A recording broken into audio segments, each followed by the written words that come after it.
और ये मैसेज देना चाहते हैं कि देश के अंदर रिलीजियस फ्रीडम है, ये बिल उस पे अटैक है। जो माइनॉरिटी राइट्स हैं कॉन्स्टिट्यूशन में, ये उस पे अटैक है। तो ये मुसलमानों का एक अपना मजहबी अकीदा है जिस पे अटैक किया जा रहा है, लेकिन उसके साथ साथ जो माइनॉरिटीज़ को, मुसलमानों को कॉन्स्टिट्यूशन के तहत सेफगार्ड मिले हुए थे, ये उसका भी वायलेशन है। बिल पास हुआ और बिल के बाद कोर्ट में बहस हुई। हमारे दोस्त इनामुर रहमान साहब यहाँ मौजूद हैं, वो इस पूरे प्रोसेस को फॉलो कर रहे थे, पिटिशनर की हैसियत से भी, वक्फ एक्टिविस्ट की हैसियत से भी। मैं उनसे रिक्वेस्ट करता हूं कि वो शॉर्ट समराइजेशन आपके सामने प्रस्तुत करेंगे, पेश करेंगे, फिर हम अपने स्पीकर्स के साथ इस प्रोग्राम को आगे बढ़ाएंगे। इनामुर रहमान साहब जो कि वक्फ एक्टिविस्ट हैं और इस पूरे प्रोसेस में लगातार जुड़े रहे हैं। वक्फ का इशू पिछले 9 महीनों से, यानी 8 अगस्त को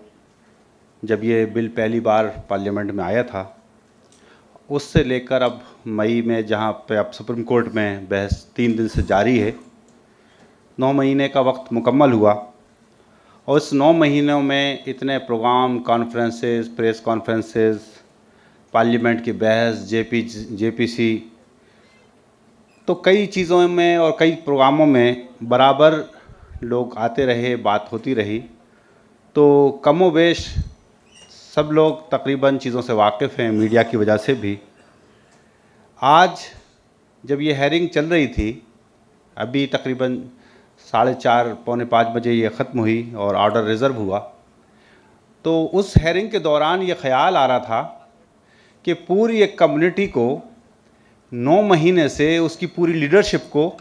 इंगेज कर दिया गया है इस एक पर्टिकुलर एक इशू पर। और जो बहस हो रही थी, उस बहस पर भी कुछ मोटी मोटी तौर पर कुछ बात रखूँगा। यानी एक कम्युनिटी जो ऑलरेडी तालीमी लिहाज से, माशी लिहाज से, सियासी लिहाज से, मुख्तलिफ़ लिहाज से, मुख्तलिफ़ रिपोर्टों में इसका तज़किरा है कि वो पहले से ही पिछड़ी हुई है, उसको मज़ीद नए नित नए मसाइल में रोज़ाना उलझा दिया जाए तो कभी वो पॉजिटिव और क्रिएटिव अंदाज में वो आगे ना सोच सकती, ना आगे बढ़ सकती। क्योंकि एक मसले को आज हम, हो सकता है कि अब चूँकि रिज़र्व हो गया फैसला, क्या आएगा नहीं कह सकते, एक मसले से हम निकलेंगे, हो सकता है कि आगे कोई नया एक मसला उन्होंने पहले से सोच के रखा हो कि फिर हमें उसके लिए लगना होगा। आज जो बहस हो रही थी कोर्ट के अंदर, और जिस अंदाज में हम सब लोगों ने, चूँकि लाइव थी, सभी ने देखा होगा कि बात मज़हब के में डायरेक्ट इंटरफेरेंस की हो रही है। सवाल ये पूछा जा रहा है कि ये साबित कीजिए कि ये मज़हब का बिल्कुल बुनियादी हिस्सा है या नहीं है, इसेंशियल पार्ट है कि नहीं है।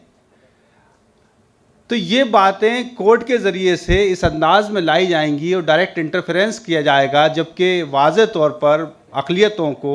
अपने इदारे बनाने, उनको चलाने, उनके हिसाब से अपना नज़्म नस्क़ करने की आज़ादी है। फिर मज़हब की आज़ादी भी है, तो ये मज़हब की आज़ादी पर भी सीधा सीधा अटैक है और ये हमारे अक़लियतों के हुकूक़ पर भी अटैक है। तो मामला ये है कि ऐसा लगता है कि जानते सब कुछ हैं, कि उन्हें मालूम है कि ये चीज़, हाँ हम गलत कर रहे हैं, लेकिन जो जुल्म किया जा रहा है, जो जबर किया जा रहा है, जो हक तलफ़ी की जा रही है,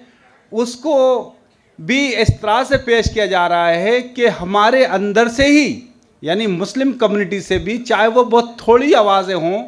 चाहे वो चंद गिने चुने नाम हों, उनके ज़रिए से भी ये बात कहलवाई जा रही है और उनको भी हमारे सामने खड़ा किया जा रहा है कि हाँ साहब बिल्कुल सही है। और वो लोग भी ये बात कहने के, कुछ लोग कहीं कहीं से आवाज़ आ रही है कि हाँ साहब वक्फ़ ने किया क्या है, वक्फ़ के अंदर यकीनन करप्शन है, इसको दूर होना चाहिए। तो अगर कोई मसला है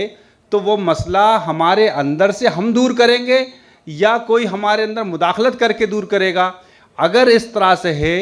तो फिर दूसरे मज़हब के अंदर, दूसरी कम्युनिटी के अंदर भी क्या इसी अंदाज से हुकूमत का इंटरफेरेंस, जब से ये नई हुकूमत आई है, क्या इसका इंटरफेरेंस उधर भी जारी है, या सिर्फ उन्होंने कसम खा के रखी है कि वो सिर्फ मुसलमानों की इस्लाह के लिए ही आए हैं। दूसरी बात ये है कि जो अजीब सी लगती है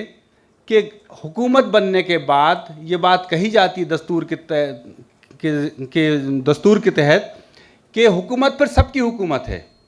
लेकिन ये हुकूमत अपने पूरे रवैये से ये बता रही है कि नहीं, वो किसी ख़ास कम्युनिटी की हुकूमत है। और ऐसा लगता है कि कोर्ट में सरकार फरीक नहीं है, बल्कि यानी वो फरीक, वो सरकार की बजाय कोई और फरीक हमारे सामने खड़ा हुआ है। तो सरकार को तो बिल्कुल एक बैलेंस अप्रोच इख्तियार करना चाहिए और उसको सबकी नुमाइंदगी करना चाहिए। वाकई उसको लॉ एंड ऑर्डर को मेंटेन करने की बात, इक्वलिटी की बात, जस्टिस की बात, इस अंदाज की बात हो, सबके साथ और सबके विकास की जो बात है वो हमें नज़र आना चाहिए। लेकिन बिल्कुल ऐसा नज़र आ रहा है कि हुकूमत ने तय कर रखा है कि इस कम्युनिटी को बिल्कुल दीवार से लगा देना है। और अब इसकी टेक्निकलिटीज़ में इसलिए मैं कोई बात नहीं कर रहा कि हमारे आज के वक्तागण इस पर बहुत तफसील से बात रखेंगे। आपके मीडिया के लोग भी हैं, वकील साहिबान भी हैं, जेपीसी के मेंबरान भी हैं, वो सारे लोग ये बात यहाँ पर आपके सामने सारी बातें रखेंगे। लेकिन चूँकि कम्युनिटी के सोचने समझने वाले लोग भी हैं, मैं उनके सामने एक नाक़िस सी बात ये रखना चाहता हूँ कि हमें इस पर भी गौर करना पड़ेगा कि जो हमें एक डिफेंसिव अप्रोच के तहत और इस अंदाज में हमारे सामने मामला आ रहा है कि हम बस अपने मसाइल के हल में ही, कभी हमने टेररिज्म के मसले पर हमने कॉन्फ्रेंस करना शुरू की और ये बताना शुरू किया कि नहीं, इस्लाम का टेररिज्म से कोई ताल्लुक़ नहीं है। कभी फंडामेंटलिज्म के नाम पे हमने बताना शुरू किया, कभी शिद्दत पसंदी के ताल्लुक़ से हमारे ऊपर इल्ज़ाम आया, कभी हमने 3 तलाक़ को डिफेंड करना शुरू किया, कभी हमने यूसीसी को डिफेंड करना शुरू किया। तो हम तो बस, इसका मतलब ये है कि हमारी सारी तवानाई, सारी एनर्जी, सारा जो कुछ भी हमारे पास है, हमारे वसाइल, वो सारे के सारे सिर्फ दिफा के अंदर खर्च हो रहे हैं। और कोई भी कम्युनिटी सिर्फ दिफा करती रहती है या अपने दिफा में लगी रहे तो वो तरक्की नहीं कर सकती। तरक्की के लिए बहुत ज़रूरी है, बहुत बुनियादी उसूल ये है कि उसके लिए पीस भी हो और खुशहाली भी हो, वो तालीमी एतबार से, समाजी एतबार से, सियासी एतबार से भी वो एक अच्छे मकाम पर हो, तभी उसकी तरक्की हो सकती है, तभी आदमी तरक्की के बारे में सोच सकता है। तो मैं बहुत शुक्रिया अदा करता हूँ APCR का और IMCR का कि उन्होंने आज का ये प्रोग्राम रखा और बात रखने का मौका दिया। बहुत शुक्रिया, जज़ाकल्लाह, थैंक यू।